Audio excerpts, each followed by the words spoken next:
Ang ikatlong kabanata ng ikalawang sulat ni San Pablo sa mga taga-Korinto. Pinasisimulan baga naming muli na ipagkapuri ang aming sarili o kami baga ay nangangailangan gaya ng iba ng mga sulat na papuri sa inyo o mula sa inyo? Kayo ay ang aming sulat na nasusulat sa aming mga puso, nakikilala at nababasa ng lahat ng mga tao. Yamang nahahayag na kayo'y sulat ni Kristo na pinangasiwaan namin, hindi isinulat ng tinta kundi ng Espiritu, ng Diyos na buhay, hindi sa mga tapyas ng bato, kundi sa mga tapyas ng pusong laman. At ang gayong pagkakatiwala sa Diyos ay taglay namin sa pamamagitan ni Kristo. Hindi sa kami ay sapat na sa aming sarili upang isiping ang anuman ay mula sa ganang aming sarili, kundi ang aming kasapatan ay mula sa Diyos. Na sa amin naman ay nagpapaging sapat na mga ministro ng bagong tipan, hindi ng titik, kundi ng Espiritu, sapagkat ang titik ay pumapatay, datapwat ang Espiritu ay nagbibigay ng buhay. Ngunit kung ang pangangasiwa ng kamatayan na nasusulat at nauukit sa mga bato ay nangyaring may kaluwalhatian, anupat ang mga anak ni Israel ay hindi makatitig sa mukha ni Moises dahil sa kaluwalhatian ng kanyang mukha na ang kaluwalhatiang ito'y lumilipas.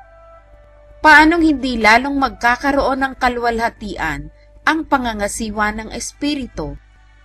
Sapagkat kung ang pangangasiwa ng kahatulan ay may kaluwalhatian, ay bagkus panganghigit na sagana sa kaluwalhatian ang pangasiwaang ukol sa katwiran. Sapagkat katotohanang ang pinaluwalhati ay hindi pinaluwalhati sa bagay na ito, nang dahil sa kaluwalhatiang sumasagana. Sapagkat kung ang lumilipas ay may kaluwalhatian, ay lalo pang nananatili ay nasa kaluwalhatian. Yaman ngang mayroong gayong pag-asa, ay ginagamit namin ang buong katapangan ng pananalita. At hindi gaya ni Moises na nagtalukbong ng kanyang mukha upang ang mga anak ni Israel ay huwag magsititig sa katapusan niyaong lumilipas. Datapwat ang kanilang mga pag-iisip ay nagsitigas, sapagkat hanggang sa araw na ito, pagka binabasa ang matandang tipan, ang talukbong ding iyon ay nananatili na hindi itinataas, na ito'y naalis sa pamamagitan ni Kristo.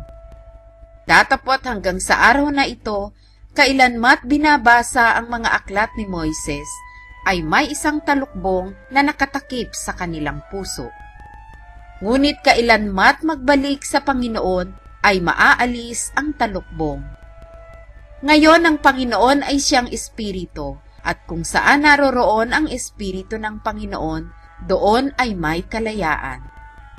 Datapwat tayong lahat na walang talukbong ang mukha na tumitingin gaya ng isang salamin sa kaluwalhatian ng Panginoon, ay nababago tayo sa gayon ding larawan mula sa kaluwalhatian hanggang sa kaluwalhatian, na gaya ng mula sa Panginoon na Espiritu.